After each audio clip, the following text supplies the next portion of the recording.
우리가 주일마다 누가복음의 말씀을 차례대로 살펴보면서 은혜를 나누고 있는데요.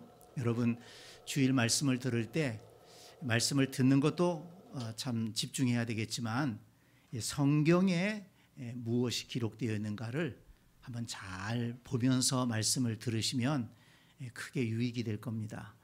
우리 목사님이 제대로 말씀을 전하는가 한번 좀 잘 또 성경을 보면서 살펴보셔도 좋고요. 그래야 신앙의 실력이 늡니다. 말씀이 내 말씀이 되고, 그리고 이 말씀 중심의 신앙으로 우리의 신앙이 세워질 수 있기 때문에 그저 듣기만 하지 말고 성경을 보면서 그렇게 말씀을 잘 공부하는 마음으로 들으시면 큰 유익이 있을 것입니다. 오늘 본문 말씀은 메시아의 오실 길을 준비했던 세례 요한의 활동을 기록하고 있습니다. 요한은 요단강 부근에서 말씀을 전했고 찾아오는 사람들에게 회개의 세례를 베풀었는데, 오늘 본문을 통해서 우리는 회개의 진정한 의미, 하나님이 원하시는 회개란 무엇인가를 깨달을 수가 있습니다. 지난 주일에도 말씀을 드렸습니다만 오늘 본문을 보면 조금 이상한 상황이 벌어지고 있습니다. 요한이 하나님의 말씀을 전하자 많은 유대인들이 세례를 받으러 나왔습니다. 그런데 요한은 그들을 향해서 심하게 책망하는 것입니다. 7절을 보세요.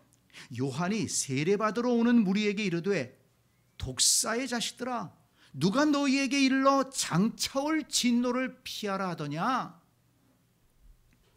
세례를 받으러 나오는 사람들을 칭찬하지는 못할 망정 독사의 자식들이라고 독설을 퍼붓고 있는 것입니다.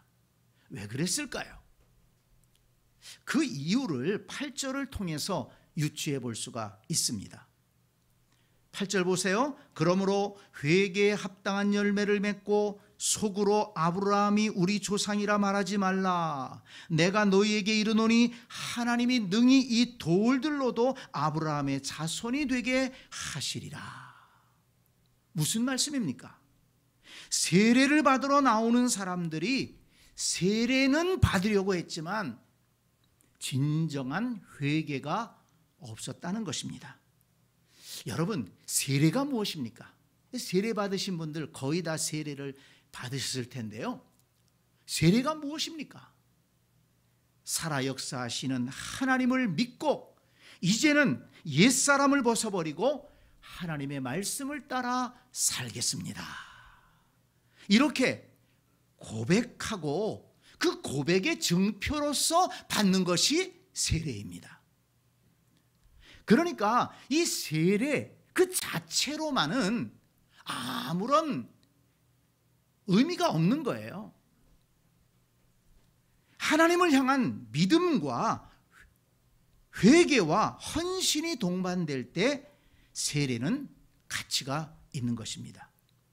결혼식과 연결해서 생각해 보면 좀 이해가 쉬울 텐데요. 결혼식을 아주 거창하게 했습니다. 화려한 예식장에서 많은 돈을 들여서 결혼식을 치렀습니다.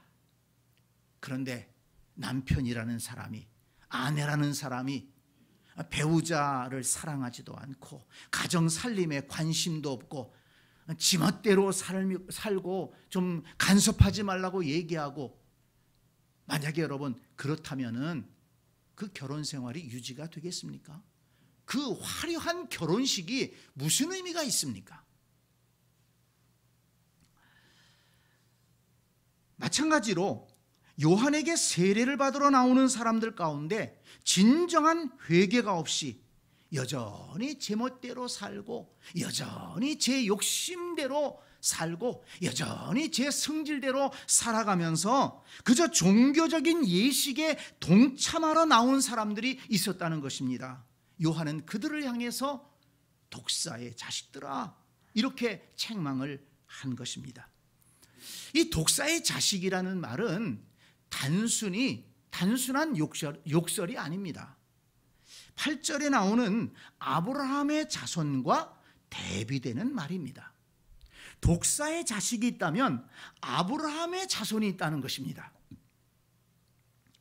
창세기 3장에 의하면 이 독사의 자식은 사탄의 자손을 말하는 것이고, 믿음의 조상 아브라함의 자손은 하나님의 택함 받은 백성을 말하는 것입니다. 그러니까 요한은 회개에 합당한 열매가 없이 세례를 받으러 나오는 사람들을 향해 너희들은 뱀의 후손이요 사탄의 자식이다, 너희 아브라함을 너희 조상이라고 말하지 말아라, 그렇게 책망한 것입니다. 진정으로 회개하지 않는 사람은 아무리 혈통적으로 아브라함의 자손이라고 할지라도 믿음의 조상 아브라함과는 상관이 없다는 것입니다. 이러한 요한의 책망은 유대인들에게는 큰 충격이었습니다. 그들이 자랑했던, 그들이 자부심을 가지고 있었던 것은 뭐냐 하면 아브라함의 자손이라는 거예요. 하나님께 택함 받은 민족이라는 것입니다. 하나님께 택함 받은 민족. 그렇기 때문에 하나님 앞에 구원받았고, 또 성전에서 예배드리고 있기 때문에, 율법을 가지고 있기 때문에 당연히 하나님의 백성이라고 그렇게 생각했고, 하나님이 지켜주실 것이라고 그렇게 믿었던 유대인들이었습니다. 그러나 요한은 그들을 향해 너희는 아브라함의 자손이 아니라 뱀의 자손, 사탄의 자식이라고 야단을 친 것입니다. 아무리 혈통적으로 아브라함의 자손이라고 해도 당연히 하나님의 백성이 되는 것은 아니라는 것입니다. 성도 여러분, 오늘날 우리도 마찬가지입니다. 부모가 진실한 신앙인이라고 해서 당연히 그 자녀도 하나님의 백성이라고, 백성이 될 것이라고 생각해서는 안 된다는 것입니다. 아무리 믿음 좋은 가정에서 태어났고 거기에서 성장했다고 할지라도 그 자신이 회개하지 않으면, 회개에 합당한 열매를 맺지 않으면 하나님의 백성이 될 수가 없는 것입니다. 많은 성도들 앞에서 세례를 받고 또 직분을 받았어도 회개에 합당한 열매를 맺지 않으면, 다시 말해서 좋은 열매를 맺지 않으면 하나님의 백성이라고 말할 수가 없는 것입니다. 오늘 본문 10절을 보면 요한이 전하는 말씀을 듣고 회개에 합당한 열매를 맺겠다고 찾아 나온 사람들이 있었습니다. 자, 10절을 보세요. 무리가 물어가로되 그리하면 우리가 무엇을 하리까? 12절에는 세리들이 나와서 묻습니다. 선생이여, 우리는 무엇을 하리까? 14절에는 군인들도 나와서 물었습니다. 우리는 무엇을 하리까? 그렇습니다. 우리가 무엇을 하리까? 우리가 무엇을 어떻게 해야 진정한 아브라함의 자손이 될 수 있습니까? 어떻게 해야 회개에 합당한 열매를 맺는 것입니까? 이 요한의 뜨거운 외침에 반응하는 사람들이 있었다는 것입니다. 사도행전 2장 37절 말씀을 보니까 베드로가 예루살렘 거리에 나가서 복음을 전하는데 그 말씀을 듣고 마음에 찔려 베드로와 다른 사도들에게 질문하는 그런 사람들이 있었습니다. 그들이 이 말을 듣고 마음에 찔려 베드로와 다른 사도들에게 물어 이르되 형제들아 우리가 어찌할꼬? 이 베드로의 설교를 듣고 우리가 어찌할꼬? 그렇게 묻는 사람들이 있었다는 것입니다. 성도 여러분, 이것이 진정으로 회개하는 사람들의 태도라는 것을 기억하시기 바랍니다. 진정한 회개는 뉘우침으로 끝나는 것이 아니고 용서해 달라고 기도하는 것으로 끝나는 것이 아니라는 것입니다. 우리가 무엇을 하리까? 우리가 어찌할꼬 변화된 삶으로 나아가야 한다는 것입니다. 지난 주일에 회개란 한문으로 뉘우칠 회자에 고칠 개자, 이것이 만나서 회개라고 했습니다. 뉘우침과 고침이 만날 때 진정한 회개가 될 수 있다는 것입니다. 회로 끝나면 안 된다는 거예요. 회에서 개로 나가야 된다는 것입니다. 그래야 회개가 되는 거예요. 잘못을 뉘우쳤으면 잘못된 것을 고쳐야 회개가 완성된다는 것입니다. 뉘우침만 있고 고침이 없다면 그것은 회개라고 할 수 없습니다. 우리가 잘못하는 것이 무엇입니까? 뉘우침은 많아요. 내가 잘못했구나, 하지 말아야지. 내가 왜 그랬을까? 그러면 안 되는데 하나님 용서해 주세요. 뉘우침은 있는데 고침이 없어요. 변화된 삶이 없어요. 이것이 문제라는 것입니다. 그래서 요한은 외친 것입니다. 회개에 합당한 열매를 맺어라. 그러므로 저와 여러분도 믿음의 조상 아브라함의 자손이 되기를 원한다면, 하나님의 은혜와 복을 누리기를 원한다면 우리가 무엇을 하리까? 탄식하며 회개에 합당한 열매를 맺는 성도의 삶을 살아가야 한다는 것입니다. 회개의 증거를 보이라는 것입니다. 독사의 자식과 아브라함의 자손의 차이가 뭐냐? 그가 회개에 합당한 열매를 맺고 있느냐를 보면 알 수가 있다는 것입니다. 회개에 합당한 열매를 맺지 못한 결과에 대해서 요한은 단호하게 말씀합니다. 9절을 보세요. 이미 도끼가 나무 뿌리에 놓였으니 좋은 열매 맺지 아니하는 나무마다 찍혀 불에 던져지리라. 회개에 합당한 열매를 맺지 못하는 사람은 결국 찍혀 불에 던져질 것이다. 이렇게 경고하고 있습니다. 그러면 여러분, 회개에 합당한 열매를 맺는다는 것은 구체적으로 무엇을 말하는 것일까요? 오늘 본문에서 요한이 아주 중요한 것을 가르쳐 줍니다. 11절을 보면 한 무리의 사람들이 그러면 우리가 무엇을 하리까? 이렇게 물었다고 하지 않았습니까? 그런데 요한이 대답합니다. 옷 2벌 있는 자는 옷 없는 자에게 나눠줄 것이요 먹을 것이 있는 자도 그렇게 할 것이니라. 좀 의외의 대답입니다. 왜냐하면 회개에 합당한 열매를 맺어라. 회개에 합당한 열매를 맺기 위해서는 사흘 동안 금식하며 통곡하며 기도해라, 회개해라, 그렇게 얘기할 줄 알았는데 그게 아닙니다. 옷이 2벌 있으면 한 벌도 없는 사람을 만나면 그걸 좀 나눠줘라. 음식도 조금 여유가 있다면 배고픈 사람에게 나누어 주어라. 이것이 회개에 합당한 열매를 맺는 것이라는 말씀입니다. 무슨 말씀입니까? 구체적으로 하나님의 사랑을 실천하고 자신보다 더 어려운 사람들을 도우며 사는 것이 회개에 합당한 열매를 맺는 것이라는 말씀입니다. 여러분, 이것이 듣기에는 어렵지 않아 보이지만 큰 결단이 필요한 문제입니다. 왜 그렇습니까? 옷이 2벌밖에 없어요. 지금 요한이 뭐라고 얘기합니까? 옷이 2벌 있으면 그거 1벌 나누라는 거예요. 만약에 저와 여러분이 그런 얘기를 들었다면 그래?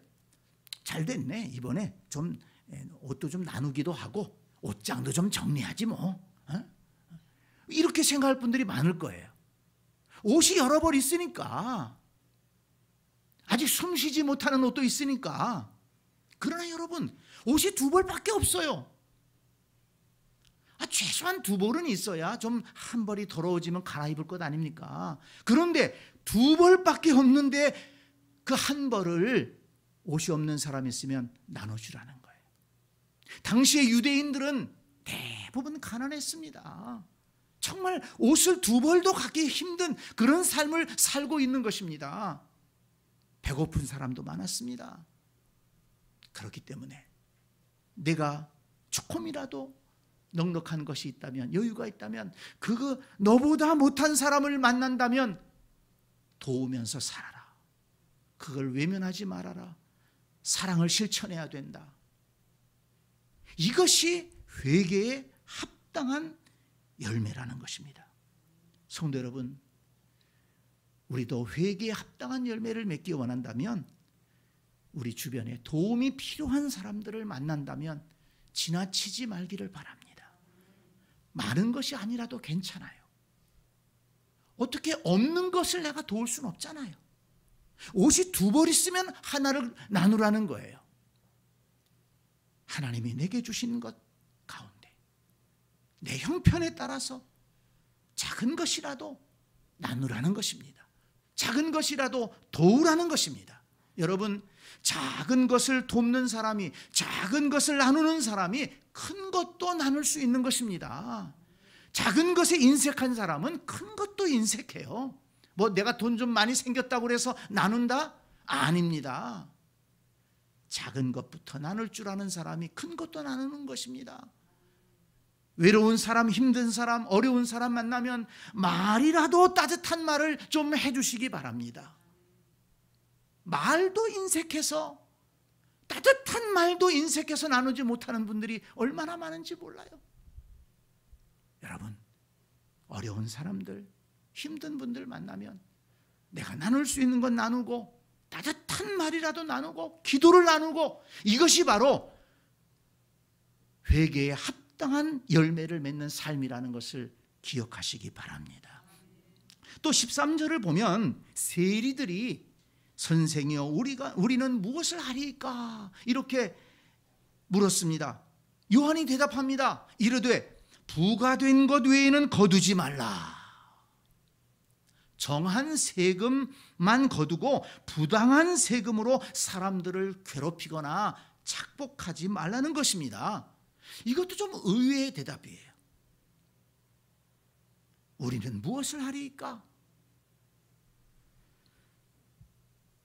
성전에 올라가 통곡하며 회개하며 기도해라, 이런 말 하지 않았습니다. 정한 세금만 거두는 것이 세리에게는 회개에 합당한 열매를 맺는 것이다. 이 세리는, 당시 세리들은 로마 정부에 고용되어서 세금을 거두었는데, 그들은 로마 정부가 원하는 세금보다 더 많은 것을 거두어서 일정 금액은 로마 정부에 바치고, 그리고 나머지는 자기들이 착복하는 거예요. 세금을 내지 못하면 공권력을 동원해 가지고 찾아가서 위협하고 괴롭혔습니다. 그래서 세리들은 민족의 반역자로 손가락질을 받았고 아무도 세리를 좋아하지 않았습니다. 그런 세리들에게 요한은 단호하게 말합니다. 부과된 것 외에는 거두지 말라. 정한 세금만 거두어라 말합니다. 세금을 거둘 수 있는 권한을 이용해서 부당한 짓을 하지 말라는 것입니다. 세금을 거두는 게 잘못된 것이 아니라 세금을 걷는 직책을 이용해서 부당한 짓을 하지 말아라. 사람들을 괴롭히지 말아라. 잘못된 재물에, 부당한 재물을 가지고 배를 채우지 말아라. 이렇게 책망한 것입니다. 이것도 듣기에는 그렇게 어려워 보이지 않습니다. 뭐 정한 세금만 거둬라, 그렇게 하면 되지. 근데 여러분, 이걸 다른 말로 해석하면 지금까지 생겼던 특별 수입을 다 포기해야 된다는 거예요. 정한 것만 다 거둬라. 그 얘기는 네가 받는 월급으로만 생활하고 어떤 부정한 재물이나 부당한 이득을 꾀하지 말아라. 이렇게 얘기하는 것입니다. 결단이 필요한 문제인 것입니다. 여러분, 우리 사회에도 자신의 직책을 이용해 불이한 이득을 취하며 부를 축적하고 누리는 사람들이 얼마나 많습니까? 직장에서는 불이한 재물을 탐하면서도 성전에 나와서는 진실하게 정직하게 살겠다고 기도한다면 그 기도는 거짓 기도이고 하나님께서는 그 기도를 쓰레기통에 던져버릴 것입니다. 성도 여러분, 회개에 합당한 열매를 맺기 원한다면 지금 맡고 있는 직책이나 하고 있는 일을 통해 부당한 이득을 취하려고 하지 말고 정직하게 일하고 정직하게 얻은 소득으로 자족하며 감사하며 사는 것이 곧 회개에 합당한 열매를 맺는 삶이라는 것을 기억하고 지켜가는 우리 모두가 될 수 있기를 바랍니다. 또한 14절에는 군인들도 나와서 우리는 무엇을 하리까? 이렇게 물어보았는데 요한이 대답합니다. 사람에게서 강탈하지 말며 거짓으로 고발하지 말고 받는 급료를 족한 줄로 알라. 이 당시 유대 지방은 로마의 식민 통치를 받고 있지 않았습니까? 그래서 로마 군인들이나 그들을 돕는 유대인 군속들이 많이 있었습니다. 그들은 자기들에게 위임된 그 힘, 권력을 이용해서 힘없는 백성들을 위협하며 돈이나 물건을 빼앗았다는 것입니다. 반항하는 백성은 없는 죄를 만들어서 고발하고 잡아 가두거나 또 뇌물을 주면 풀어주고 이런 짓들을 했다는 것입니다. 그들은 자기들이 무슨 큰 권세를 가진 양 힘없는 백성을 괴롭혔지만 아무도 그들을 제지하지 못했습니다. 그런데 요한은 그들을 향해서 담대하게 말했습니다. 사람들에게 강탈하지 말며 거짓으로 고발하지 말고 받는 급료를 족한 줄로 알아라. 그것이 회개에 합당한 열매를 맺는 것이다. 진정으로 회개했다면 권력을, 힘을 사람들을 괴롭히는 데 사용해서는 안 된다는 것입니다. 군인의 본분을 지키라는 것입니다. 군인들에게도 요한은 아주 구체적인 삶의 변화를 요청하고 있습니다. 성도 여러분, 회개에 합당한 열매가 무엇입니까? 내가 어떤 좀 힘 있는 자리에, 내가 뭘 주관할 수 있는 자리에 있다고 해서 그렇지 못한 사람에게 함부로 하고 멸시하고 그렇다면 그것은 하나님이 기뻐하지 않는다는 것입니다. 우리가 흔히 그런 얘기들 하잖아요. 우리나라에 외국인들이 많이 들어와 살아요. 그런데 좀 가난한 나라에서 왔다고 해서 그들을 무시하고 차별하는 사람들이 얼마나 많습니까? 좋은 얘기하지 않고 그저 항상 부를 때도 욕하면서 부르고 무시하고 함부로 대하고 또는 때리고 월급도 제대로 주지 않고 이런 사람들이 꽤 있다는 것 아닙니까?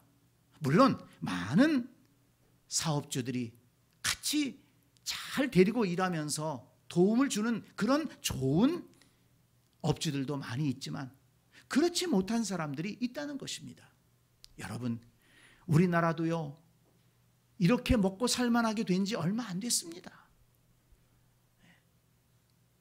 몇십 년 전만 해도 우리나라 사람들 다른 나라에 가서 외화벌이 하느라고 가서 무시받고 고난받으면서 멸시받으면서 일해가지고 자기 가족들한테 송금해주고 그러면서 우리나라 살림을 꾸려오지 않았습니까? 그게 얼마 되지 않았어요. 이제 좀 먹고 살만해졌다고, 이제 조금 나아졌다고 해서 그렇게 우리보다 좀 못하게 보이는 사람들, 그것이 그렇게 보이는 것이지 하나님 보시기에 다 같은 인격이요 구원받은 하나님의 자녀들이고 하나님이 창조하신 하나님의 백성들 아닙니까? 우리가 조금이라도 내가 좀 힘이 있다고 해서 그들을 무시하거나 함부로 한다면 하나님이 기뻐하지 않는 것입니다. 하나님이 내게 주신 어떤 힘이 있다면 그것은 선한 일을 하라고 주신 것이지 함부로 행동하고 다른 사람들에게 폭력을 행하라고 준 것이 아니라는 것입니다. 내가 건강이 있다면 연약한 사람들을 도우라고 하나님이 건강을 주신 것이고, 내게 지식을 주셨다면 그렇지 못한 사람들을 도우라고 주신 것이고, 내게 물질을 주셨다면 또 어려운 사람들을 도우며 살아가라고 하나님이 주신 것 아니겠습니까? 그러니까 하나님이 내게 주신 자원을 가지고 선한 일을 위해 사용하는 것이 회개에 합당한 열매를 맺는 것이라는 것입니다. 우리의 삶의 현장에서 구체적인 삶의 변화가 있어야 된다는 것입니다. 보세요, 여러분. 요한의 회개에 대한 가르침이 얼마나 구체적입니까? 진정한 회개는 잘못된 행동을 고치고 변화된 삶을 살아가는 것이라고 말씀합니다. 진정한 회개는 좋은 열매를 맺는 삶이라는 것입니다. 지금까지 가난한 사람을 외면했다면 회개하고 나눔의 삶을 시작해야 될 것입니다. 지금까지 정직하지 못하게 장사를 했거나 또 직장 생활을 했다면, 불이한 소득을 얻으려고 했다면 회개하고 양심적으로 정직하게 직장 생활을 해야 될 것입니다. 지금까지는 힘을 함부로 사용해서 약한 사람들을 괴롭혔다면 이제부터는 회개하고 정당하게 힘을 사용할 수 있어야 될 것입니다. 그렇습니다. 회개는 이렇게 구체적인 삶의 변화가 따라와야 한다는 것입니다. 여러분, 만약에 우리도 지금 요한을 만나서 우리는 무엇을 하리까? 이렇게 질문을 했다면 요한이 우리에게 무엇이라고 대답했겠습니까? 우리가 무엇을 어떻게 해야 회개에 합당한 열매를 맺는 것입니까? 라고 우리가 요한에게 물었다면 요한이 우리에게는 뭐라고 대답하겠습니까? 저는 생각해 보았습니다. 과연 나는 무엇을 고치고 무엇을 뉘우쳐야 될까? 무엇을 뉘우치고 무엇을 고쳐야 할까? 내 스스로 한번 생각해 보기를 바랍니다. 내 생각과 내 말과 내 행동과 내가 지금 하는 결정 가운데에서 하나님이 기뻐하시지 않는 것이 있다면 요한은 그것을 고치고 변화되는 삶을 살라고 말씀을 하실 것입니다. 우리가 살아가는 과정 속에서 좋지 않은 열매를 맺는 것이 있다면 그것을 고치며 살아가라, 이렇게 요한은 얘기했을 것입니다. 지금 우리가 원망의 열매를 맺고 있다면 회개하고 감사의 열매를 맺으라고 할 것입니다. 지금 우리의 마음으로 미움의 열매를 맺고 있다면 요한은 회개하고 용서와 사랑의 열매를 맺으라고 말했을 것입니다. 지금 우리가 불신앙의 열매를 맺고 살아가고 있다면 틀림없이 회개하고 믿음으로 살아가라고 말씀할 것입니다. 여러분, 뉘우치고 고치는 것이 회개라는 것입니다. 지금 성경은 우리에게 그것을 말씀하고 있는 것입니다. 회개에 합당한 열매를 맺어라. 우리가 생각하고 우리가 말하고 우리가 행동하고 우리가 하는 일 가운데, 우리가 어떤 결정하는 것 가운데 하나님이 기뻐하지 않는 것이 있다면, 그것이 아름다운 열매가 아니라면 그것을 뉘우치고 이제는 고치라는 것입니다.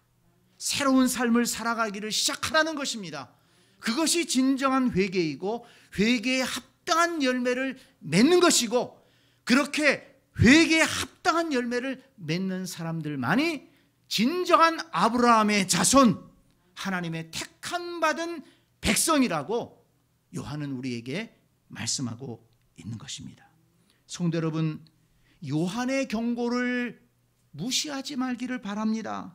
이미 도끼가 나무 뿌리에 놓였으니 좋은 열매 맺지 아니하는 나무마다 찍혀 불에 던져지리라. 우리 가운데 한 사람도 찍혀 불에 던져지는 사람이 없기를 바랍니다. 저와 여러분 모두는 회개에 합당한 열매를 맺어서 아브라함의 자손으로 거듭나고 하나님의 은혜를 받아 누리는 복된 성도들이 다 될 수 있기를 간절히 축원합니다. 아멘.